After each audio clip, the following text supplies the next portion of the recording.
Expect me, nigga, like you expect Jesus to come back. Expect me, nigga, I'm coming. Expect me, nigga, like you expect Jesus to come back. Expect me, nigga, I'm coming. After the fire, my military.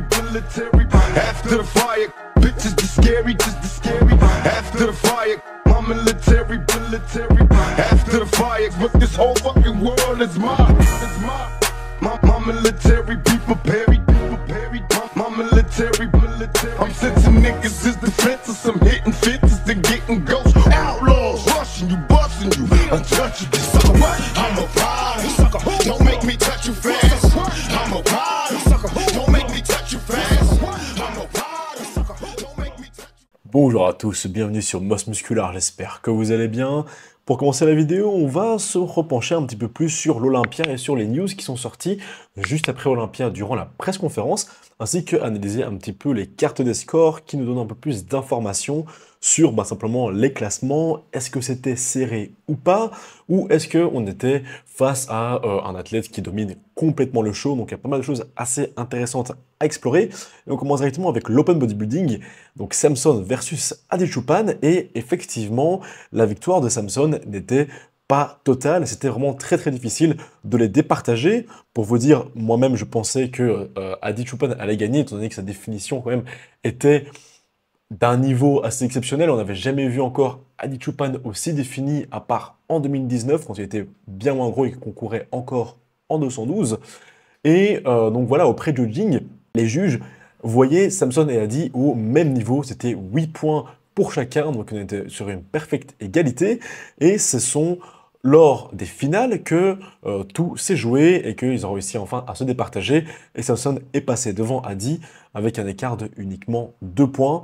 Donc voilà, c'est une belle victoire pour Samson. On est très heureux qu'il ait enfin gagné. Beaucoup de gens sont contents de voir enfin un grand bodybuilder d'un mètre 82 prendre la victoire d'Olympia, surtout qu'en plus il est extrêmement esthétique. Mais il ne faut pas oublier que Adi Choopan le talonnait quand même de pas mal. Et connaissant Adi, il ne va pas s'arrêter là et il va continuer d'essayer simplement de récupérer ce titre. Et il va continuer à pousser Samson dans ses retranchements. Donc on est face à probablement l'année prochaine aussi un super Olympia avec deux athlètes qui seront encore plus poussés l'un par l'autre. Je pense d'ailleurs que la raison pour laquelle Samson a gagné lors des finales, c'est tout simplement parce qu'il était encore plus sec, plus dense comparé au pré-judging, alors que Adi était plus ou moins avec le même physique. Il n'y a pas vraiment gros choses qui ont changé entre les deux moments. Il était déjà plus ou moins parfait, disons. Tout ce qui lui manque, je dirais, c'est un peu plus de volume s'il veut arriver à vaincre Samson. Et Samson, lui, est arrivé encore moins flotteux. Il a continué à pisser tout simplement de l'eau. Et ça a marché, étant donné qu'il a réussi à battre Adi Choopan. En plus, très intéressant, mais Samson a décidé de quand même aller à l'Arnold Classic juste après l'Olympia. And as for the Arnold Classic, you best believe I'm going to be on that stage. Voilà, je trouve ça vraiment cool. On voit vraiment que Samson, c'est un mec qui est passionné, qui adore le bodybuilding et qui aime être un bodybuilder. Donc, à l'instar de son prédécesseur anglais, The Dorian Yates, The Shadow, qui lui avait l'habitude de prendre son titre Olympia et puis après disparaître, Samson, lui, compte continuer à concourir et il sera donc à l'Arnold Classic pour aller essayer de chercher ces 500 000 $ promis par Arnold Schwarzenegger. Et bon, d'ailleurs, on va parler de sa petite aparté, mais ici, à cette Olympia, ils sont passés de 400 000 $ à 600 000 $ comme premier prix. Alors, c'est clair et c'est certain que c'était à cause d'Arnold, c'est pour ça que Jake Wood a augmenté de 200 000 $ le prix total gagné au Mister Olympia. Et du coup, la question que je me pose, c'est est-ce que Arnold Schwarzenegger, face à ça, est-ce qu'il ne déciderait pas de monter le prize money à carrément 1 million de $? Ce qui marquerait vraiment l'histoire du bodybuilding, étant donné que encore aucune compétition n'a amené un prix dépassant le million de $. Donc ce serait pas une surprise, franchement, je serais vraiment pas surpris que ça monte à 1 million cette année.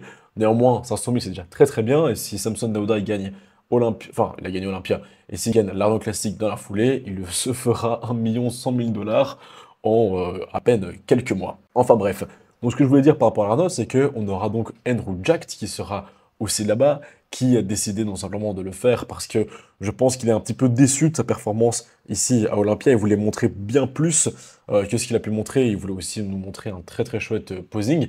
Et donc je pense qu'il va essayer de se rattraper sur cet Arnold. Et l'autre question que je me pose, c'est est-ce que finalement Adi et Derek Lunsford n'essaieraient pas eux aussi de faire l'Arnold cette année? Tout simplement parce que là, il y a quand même un gros prix à gagner. Étant donné que Samson y va, ce sera aussi une façon d'essayer de reprendre, alors peut-être pas le titre, parce que tu ne reprendras pas le titre Olympia, mais reprendre un petit peu l'avantage sur cette compétition. Donc à voir, ça peut être une compétition très intéressante, ou sinon, bah, il y aura peut-être que Samson et Andrews, ce qui sera vraiment très très chouette aussi, mais on aura peut-être un petit peu moins de battle, on devra attendre Olympia pour les revoir tous les trois ensemble sur scène, et essayer de choper un titre. D'ailleurs, à Olympia, il y a aussi eu d'autres changements au niveau du prix qui était donné aux athlètes. En tout cas, pour les catégories masculines, on a monté le prix maintenant à 90 000 $ en 212. Donc, qu'une personne a gagné 90 000 $. 50 000 $ en men's physique et 60 000 $ en classique physique. Donc, un chèque de 10 000 $ en plus pour la catégorie. Et l'an prochain, Chris Bumstead a annoncé qu'il donnerait aussi lui-même encore plus d'argent uniquement pour les classiques. Donc celui qui gagnera classique physique l'année prochaine gagnera donc les 60 000 €, enfin 60 000 $ pardon, d'Olympia, plus le chèque pardon, de Chris l'année prochaine. Alors est-ce que vous pensez que c'est juste d'augmenter alors à 90 000 $ les 212 et uniquement 60 000 $ les classiques, sachant que le classique est bien plus populaire que le 212? Pour moi, de certaine manière, je pense que c'est pas injuste, parce que je pense que d'un côté, ils pensent plutôt au côté aussi risque que tu prends. Je pense que les gars en 212 prennent peut-être plus de risques niveau, vous savez quoi, quand ils sont en 212, que en classique physique. Voilà, simplement, tu utilises, bon, ça on rentre dans un très gros débat, mais tu utilises probablement moins de produits en classique, pardon, qu'en 212, mais je suis pas non plus sûr de ça, parce que voilà, je vois certains aussi bodybuilders qui seraient passés de classique à 212 et qui utiliseraient moins de produits aujourd'hui. Enfin bref, qu'est-ce qui justifie une augmentation plus élevée de 212 que vers le classique physique? Je ne sais pas trop.